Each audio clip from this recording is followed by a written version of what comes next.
Hi, my name is Rushila, and the topic I'm going to be discussing about is redox flow battery scalable grid energy storage. So, to just give a quick overview about the topic, why redox flow batteries? So, they have decoupled energy and power, they have potential for long cycle life, and they have less fire risk, and they are flexible, and they have modularity for large scale. And why grid energy storage matters? So, to provide load shifting, frequency regulation, and peak shaving, and also to improve grid resilience, backup power, and stability. So, moving on to what is a redox flow battery. So, a redox flow battery is an electrochemical energy storage device in which the energy is stored in chemical species dissolved in liquid electrolytes. So, the key features are decoupling of energy and power. The energy capacity depends on the volume of the electrolyte in the tanks, while the power depends on the size and configuration of the electrochemical stack.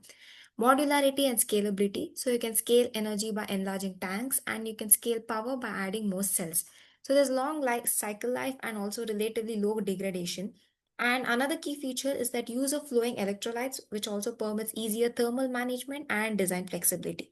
So the next topic that I'm going to be discussing about is the components of a redox flow battery. So as we can see in the diagram, so there are two electrolyte tanks, one for the negative side and one for the positive side. And there is an electrochemical cell which is composed of multiple cells with electrodes, separators, and current collectors. And there are also pumps and plumbings to circulate the electrolyte throughout the cell. There's also a membrane, a separator, which allows ions to pass between half cells while keeping the two redox species separated to avoid mixing or crossover. And there's also an electrode, which provides a surface area for the redox reaction. So moving on, I'm going to be talking about the operation cycles. So talking about the discharge process, so when the battery discharges, the redox reactions occur naturally. That means they happen spontaneously. Electrons are released from the negative side and travel through the external circuit powering a device or a load. At the same time, ions move through the membrane inside the cell to maintain charge balance. Because electrolytes are flowing continuously through the cell, the reaction can keep happening, enabling steady power output. And talking about the charge process, when we charge the battery, we apply an external power source, like from the solar panels or the grid. This forces the redox reaction to reverse, regenerating the original chemical states in both the tanks. So the battery is ready for reuse. As we can see, there's two reactions happening, one on the negative side and one on the positive side. So this is an example for a redox reaction of vanadium RFP. So a vanadium um, redox battery. So on the negative side, so V2 plus gets converted to V3 plus and an electron is during discharge, V2 plus loses an electron, it gets oxidized. And on the positive side, during discharge, VO2 plus gains an electron, it gets reduced. So moving on to the next topic. So we're going to talk about the key performance metrics. So first is the Coulombic efficiency, which as we can see is 20%. So measure of how well charge is conserved, that is how many electrons you get out versus how many electrons we are putting in. So next is the voltage energy or efficiency, which accounts for overpotentials, ohmic losses, etc. Next is the power density, which basically is the power per unit cell area, and the energy density, which is for 15% here. So the performance is 15%. So it is limited by solubility and concentration of redox species. Next is the cycle life, which basically describes how many cycles the system can endure. So one of the core advantages is that energy and power are decoupled. So if we need more storage hours, we can just enlarge the tanks instead of redesigning the whole process. So the next thing I'm going to be talking about is the recent advantages. So as we can see, RFPs have undergone major innovation in the recent years, and some of them are mentioned here. So in novel chemistries and electrolytes, so traditional iron flow batteries faced an issue. Solid ions would sometimes deposit or plate out during operation, which reduced lifespan and efficiency. Now researchers have developed an all-soluble iron aqueous which keeps iron in solution throughout charge, discharge, improving flexibility and decoupling of energy and power. So the another one advance is a membrane-free design. So another exciting direction is obviously a membrane-free RFB. Instead of using a costly ion exchange membrane, we can use controlled laminar flow or immiscible liquids to keep both the electrolytes separate. This can cut costs and reduce internal resistance and simplify the design, making it more affordable. So the next one is an organic redox species. So finally, there's growing interest in this redox species. like halogens and phenazines. They replace expensive metals like vanadium, which was one of the reactions I showed in the previous slide. And overall, these organic RFPs are paving the way for more sustainable and cost-effective energy storage. So moving on, in the part of what are the improvements and performance gain. So a newly demonstrated redox flow battery achieved an energy efficiency of almost 88% under certain operating conditions, which is a huge improvement. So the progress is largely thankful to advanced modeling tools such as numericals and multiphysics simulations, which help researchers precisely optimize the flow fields.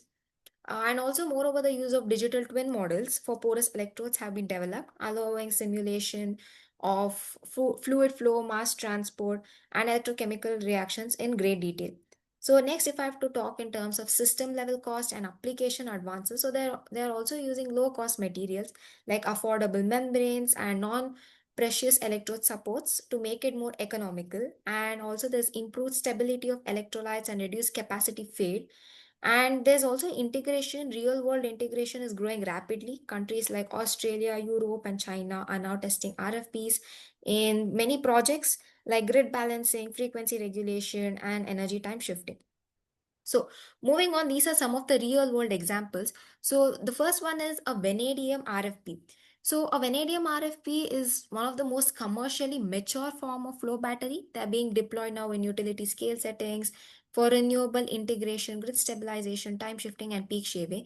So, a real world where it's deployed is in Japan, which is Sunitomo Electric, and they have used as highlighted as safer alternatives compared to lithium ion for stationary grid storage.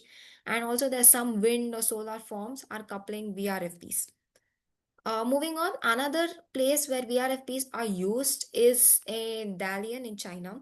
So this installation is basically a 100 megavolt vanadium redox flow battery. It's developed by Rongek Power in partnership with China's national agencies, and it intended to stabilize variable renewable output. So its architecture is modular, enabling system expansion. It is rated for a 20-year operational lifespan. Moving on from vanadium RFBs, I'm going to talk about iron or metal flow batteries and where they are used. So, iron flow battery is a type of redox flow battery that uses metal ions as the active materials. So, the one of the places where it's been used is in Sacramento in US. So, they installed an iron flow battery in 2022 for grid storage, and they have a life cycle of greater than 20,000 and capacities of 4 to 12 hours. And Volt Storage, which is in Germany, has also developed demonstrator iron salt flow batteries up to megawatt scales. The image here basically shows the Sacramento iron metal or metal flow battery. Moving on, some of the application or use cases. So during low demand, the batteries change. That is off peak, and during peak demand, it discharges, thus flattening the demand curve. So RFPs are good for that because you can tailor the storage tank to our requirement. So peak shaving is exactly that. It means reducing electricity use during the times of high demand to avoid stress on power grid and lower energy cost. Just to give an example, during the evening when everyone uses electricity at the same time, it creates a peak in the demand. And now to avoid higher rates or overloading the system, an energy storage device can supply power like a battery. Later, when demand drops and electricity is cheaper, the battery recharges. So this is what all about peak shaving. And another place where it can be used is time shifting renewables. So they store excess solar or wind power and dispatch later when demand is higher. And in also hospitals, data centers, they provide backup power with lower degradation during standby. And if I pair redox flow batteries with lithium ion or supercapacitors, they can handle high duration and high power and long duration needs. Because of modularity, RFPs are appealing for microgrids, islands, or rural electrification. So the last topic is what exactly are the advantages and challenges of redox flow batteries.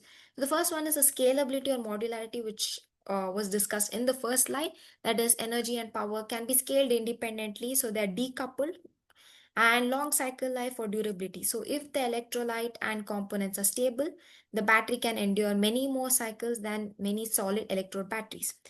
And they're also fire resistive. So many RFP chemistries are aqueous, so they have less risk of thermal runaway. and they have fast refueling possibility. So in principle, you could swap the electrolytes or replenish them. And they are lower degradation. So since active materials are solution, some degradation modes in solid electrodes are avoided. Okay, so moving on, what are the challenges of RFPs? So crossover or membrane degradation. So since the whole system is separated by a membrane, redox species can easily migrate through the membrane, causing capacity loss. There are also side reactions happening, like in BRFP, there's hydrogen evolution happening in the negative side of the electrode. And there's also low energy density, and there's balance of system costs, and ensuring uniform flows in large stack is very time consuming, and there's also a lot of cost involved for vanadium membrane specialty components. But we've also discussed that how the cost of membranes can be reduced by using a liquid in the previous slides. So that's all for redox flow batteries. Thank you so much.